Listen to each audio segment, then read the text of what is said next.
munaasabadan oo ahayd mid si heersara loo soo agaasimay oo uu soo qabanqaabiyay maamulka degmada Yaaqshiid ee gobolka Banaadir ayaa lagu soo dhaweynayay ansixinta golaha wasiirada cusub waxaana ka soo qayb galay nabadoono odayaal waxgarad qaybaha kala duwan ee bulshada ku dhaqan degmadaasi.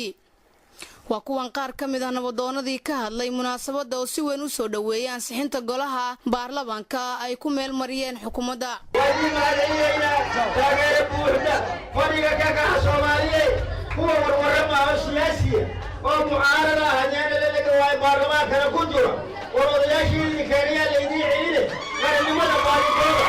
waa soo dhaweynaynaa golaha iyo in allaala inta ka qayb qaadatay hirgelinta dawladnimo oo degmada Yaaqshiid ugu cadcadahay. ugu dambeeyna gudoomiyaha degmada Yaaqshiid Muxudiin Xasan Juri Saabe oo ka hadlay halkaasi ayaa sheegay inay soo dhaweynayaan golaha cusub ee wasiirada xukuumadda federaalka ee Soomaaliya. maanta farxadno inaan joogno gabagabadii barnaamijkii iyo processkii u socday dawladda Soomaaliyeed oo ugu dambeysay shalay 12 saac in lagu soo ansixiyo lagu baasgareeyo golaha wasiirada Soomaaliyeed si ay ugu shaqeeyaan ummadda Soomaaliyeed.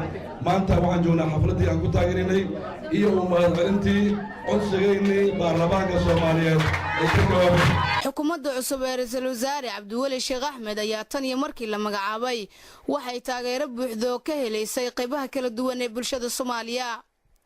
deeqa Maxamed Axmed, telefishinka qaranka, Muqdisho.